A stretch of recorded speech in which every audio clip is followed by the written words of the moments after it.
Hello viewers, অচেতদার free coaching চ্যানেলে তোমাদের সকলকে স্বাগত জানাই। আজকের এই ভিডিওতে তোমরা যারা নেতাজি সুভাষ ওপেন ইউনিভার্সিটিতে PG MA হিস্ট্রিতে ফার্স্ট ইয়ারে পড়ছো, তোমাদের ফোর্থ পেপারটির একটি ইম্পর্টেন্ট প্রশ্ন 18 নম্বরের, ষোড়শ শতকের মানবতাবাদীরা ইতিহাসের ধারণার কতটা রূপান্তর ঘটান এবং অষ্টাদশ শতকের ইতিহাসবিদরা ইতিহাসের ধারণার কি পরিবর্তন ঘটান, এই প্রশ্নটির উত্তর নিয়ে আলোচনা করছি এই ভিডিওতে। দেখো উত্তরটি তোমরা যেভাবে লিখবে, নবজাগরণের প্রারম্ভে ইতালিতে প্রথম ইতিহাসকে ধর্মতত্ত্ব থেকে মুক্ত করা হয়। ইতিহাস সম্পর্কে মানুষের ধারণার পরিবর্তন নবজাগরণের সময় চিরায়ত রচনাগুলির প্রতি উৎসাহ বাড়িয়ে তোলে। মানবতাবাদীরা সেগুলিকে এক ঐতিহাসিক পরিপ্রেক্ষিতে বিচার করেন, অতীতের এক নতুন পর্যায়ে বিভাজন কল্পনা করে যে পরিপ্রেক্ষিতে তারা সৃষ্টি করেছিলেন। মানবতাবাদী ইতিহাসবিদরা প্রাচীন ইতিহাসকে অন্ধকার যুগ বা মধ্যযুগীয় ইতিহাস থেকে পৃথক করে নেন এবং নিজেদের আধুনিক যুগকে সেগুলি থেকে স্বতন্ত্র অবস্থানে স্থাপিত করেন। প্রাচীন, মধ্যযুগীয় ও আধুনিক ইউরোপীয় ইতিহাসকে এইভাবে তিন ভাগে ভাগ করা একই সময়ে মূল্যবোধের বিচারের সাহায্যেও নির্ধারিত হয়েছিল। নবজাগরণ প্রভাবিত মানবতাবাদীরা আলোক ও অন্ধকারের উপমাগুলিতে উল্টে দেন। যেন প্রাচীন যুগকে এতদিন অন্ধকার মনে করা হতো, অতীত সম্পর্কে নতুন দৃষ্টিভঙ্গির দৌলতে তা হয়ে উঠল আলোকময় যুগ। রোমের পতনের পরবর্তী সময়কে সাংস্কৃতিক অবক্ষয় ও বর্বরতার যুগ হিসেবে চিহ্নিত করা হয়। এইভাবে নবজাগরণ প্রভাবিত মানবতাবাদী ইতিহাসবিদরা তাদের নিজেদের যুগকে অন্ধকারের পর আলোকের যুগ, নিদ্রার পরে জাগরণ এবং মৃত্যুর পর পুনর্জন্ম হিসেবে তুলে ধরেন। ইতিহাসের এই মানবতাবাদী পর্যায়ে বিভাজন মানুষের অতীত চেতনার রূপান্তর ঘটায়।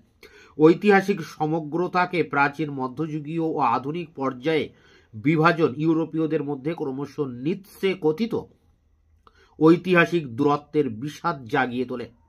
এই মনোভাব মেনেই লভ্য নথি ও অন্যান্য রচনার বিশ্লেষণ বা পর্যালোচনা করতে উৎসাহ দেওয়া হয়। লরেঞ্জো ভাল্লা 1406 থেকে 1457 ডোনেশন অব কনস্টান্টাইনের মিথ্যাচারিতা প্রমাণ করেন। অষ্টম শতকের যে নথিতে রোমের বিশপের স্বীকৃতি দেওয়া হয়েছিল, এরাসমাস বাইবেলের উপর তার সমালোচনামূলক দৃষ্টিভঙ্গি প্রয়োগ করেন।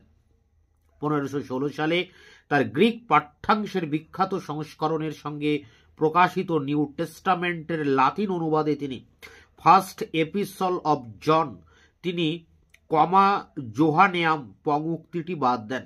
প্যারা করে পাঠ্যাংশের সমালোচনা এক ঐতিহাসিক বোধের মূর্ত রূপ এবং তা আধুনিক বিজ্ঞানসম্মত ইতিহাসের প্রতিনিধিত্ব করে। এইভাবেই আধুনিক ইতিহাস রচনার প্রথম ধ্রুপদী নিদর্শনগুলি পঞ্চদশ ও ষোড়শ শতকে প্রকাশিত হয়। Leonardo Bruni History of Florence 1420, Machiavelli Discourses on Livy 1516 থেকে 17 ও Florentine History 1525, Francesco Guicciardini History of Italy 1535 এবং জা বোদির easy introductions to the study of history 1566। প্যারা করে নবজাগরণের সময়ে ইতিহাসবিদদের মতে ইতিহাস তার কার্যকরণ সম্বন্ধীয় স্বাধীনতা পায়। ইতিহাসের ব্যবহার সম্পর্কে এই ইতিহাসবিদরা ধর্মনিরপেক্ষ ধারণা পোষণ করতেন। তাদের কাছে ইতিহাস মানুষের কাছে ঈশ্বরের কার্যকলাপের বৈধতা প্রমাণ করার কোনো তাত্ত্বিক অস্ত্র নয়, তার লক্ষ্য হলো জীবনের পথ নির্দেশ করা। রাইস ও গ্রাফটন বলেন, এইভাবে নতুন ইতিহাস হলো অতীতের রাজনীতির এক ধর্মনিরপেক্ষ বিবরণ অথবা প্রাচীন ও সমসাময়িক প্রতিষ্ঠানগুলির এক তুলনামূলক আলোচনা, যা চমৎকারভাবে লিখিত, সুসংহত এবং ব্যবহারিক লক্ষ্য সমন্বিত এক রচনা, যার কারণ ও উদ্দেশ্যকে মানবিকতার দৃষ্টিকোণ থেকে ব্যাখ্যা করা হয়েছে। তাই এই পর্যন্ত ছিল মানবতাবাদীরা ষোড়শ শতকে কিভাবে ইতিহাসকে ব্যাখ্যা করেছেন বা কি পরিবর্তন ঘটিয়েছেন ধারণার। এবার আসছে অষ্টাদশ শতকের ইতিহাসবিদরা কিভাবে ইতিহাসের ধারণার পরিবর্তন করেছেন। জ্ঞানদীপ্ত ও ইতিহাস রচনা, অর্থাৎ অষ্টাদশ শতকের যে জ্ঞানদীপ্তি ইতিহাস রচিত হয়েছিল ঐতিহাসিকদের দ্বারা এবং ইতিহাসের ধারণার পরিবর্তন ঘটেছিল, সেটি নিয়ে এবার পরের প্যারা বা পরের পার্টটি আলোচনা করছে। নবজাগরণের সময় ধর্মতত্ত্ব থেকে মুক্ত হয়ে ইতিহাস তার পূর্ণ বিকাশ লাভ করে অষ্টাদশ শতকে। অষ্টাদশ শতকের জ্ঞানদীপ্তির ইতিহাস রচনা গ্রিক ও রোমান বা গির্জা প্রভাবিত ইতিহাস রচনার বিপরীত ছিল। একথা মনে করা হতো যে মধ্যযুগীয় অন্ধকারের সঙ্গে নবজাগরণের যুদ্ধের ফলেই নতুন যুগের আত্মপ্রকাশ। এই কারণে এনলাইটমেন্ট বা জ্ঞানদীপ্ত শব্দটি ব্যবহার করা হয়েছিল, যা সেই যুগকে সর্বদা পূর্ববর্তী যুগগুলির থেকে পৃথক করে রাখত। এই নতুন বা নবযুগ একথা মেনে নেয়নি যে অতীত মানেই স্বর্ণময় এবং পূর্বপুরুষরা যা চিন্তাভাবনা করেছেন তা অনিবার্যভাবে গভীর পাণ্ডিত্যপূর্ণ ও সঠিক। যুক্তির নির্দেশ মেনে নেওয়াই গ্রহণযোগ্য মনে হয়েছিল। সবকিছু, এমনকি চিরায়ত যুগকেও আর অসামান্য মনে করা হতো না। লাতিনকে বর্জন করে দেশীয় ভাষাগুলিকে বেছে নেওয়া হয়েছিল। নীতিগল্প ও অতীতের মিথ্যা উপস্থাপনার সমালোচনা শুরু হয়েছিল। সবথেকে তীব্র সমালোচনার মুখে পড়েছিল গির্জা প্রভাবিত ইতিহাস রচনা, যখন সত্য ও ন্যায় বিচারের খ্রিস্টীয় ধারাগুলিকে কঠোরভাবে আক্রমণ করা হয়েছিল। বিমূর্ত ব্যক্তিত্ববাদ বা বাস্তবমুখী ধারণা এই সময় গড়ে ওঠে। এই বাস্তবমুখী ধারণা অর্থাৎ ঐতিহাসিক তথ্যগুলিকে তাদের ব্যবহারিক শিক্ষার পরিপ্রেক্ষিতে বিচারের পদ্ধতি, চিন্তাভাবনা, মনোবৃত্তি, মনস্তত্ত্ব ও কার্যকলাপের ইতিহাসের ক্ষেত্রে প্রয়োগ করা হয়। এই বাস্তবমুখী দৃষ্টিভঙ্গি ধর্ম, গির্জা সংক্রান্ত ঘটনাগুলি বিচারের ক্ষেত্রেও প্রসারিত করা হয়। এই প্রবণতাই পরে বেন্থাম, মিল ও মেকলের উপযোগিতাবাদের ধারণার জন্ম দেয়। ধর্মতাত্ত্বিক ক্ষেত্রগুলিতেও যুক্তিবাদ প্রয়োগের সূচনা হয় ও মানুষের ইতিহাসের এক সুনির্দিষ্ট দর্শনের হদিশ পায়। খ্রিস্টীয় ইতিহাস রচনার নৈতিক মূল্যবোধের যে ক্ষেত্রটির উপর গুরুত্ব দিয়েছিল সেখানেও উচ্চ স্তরের দক্ষতা আমদানি করা হয়। অষ্টাদশ শতকের যে জ্ঞানদীপ্ত ইতিহাস চর্চা করেছিলেন তিনজন ব্যক্তি, একজন হচ্ছে ভলতেয়ার, মন্তেস্কু এবং গিবন। তো দেখো এখানে তাদের সম্পর্কে কি বলা হচ্ছে। অষ্টাদশ শতকের ইতিহাসে ভলতেয়ারের রচনার সাহিত্য মন্তেস্কুর অধিকার ও প্রতিষ্ঠানের রূপ নেয়।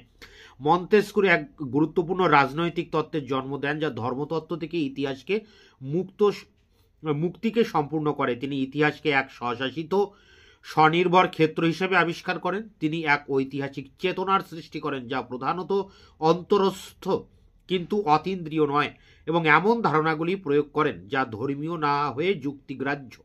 তার বিশাল স্পিরিট অফ দি লজের থেকেও পূর্বের রচনা পার্সিয়ান লেটার্স বেশি সফল হয় এবং ইতিহাস অধ্যয়নের জন্য বেশি উপযোগী প্রমাণিত হয়।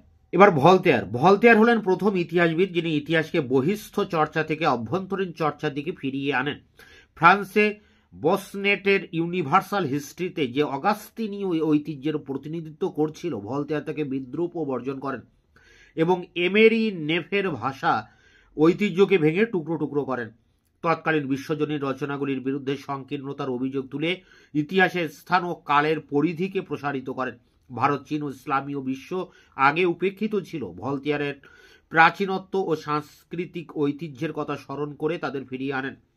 এই কাজ করার সময় তিনি ইতিহাসের উৎস ও সূত্রগুলির সত্যতা ও মূল্য বিচারের ক্ষেত্রে এক পরিবর্তনশীলত সমালোচনার পদ্ধতি প্রয়োগ করেন।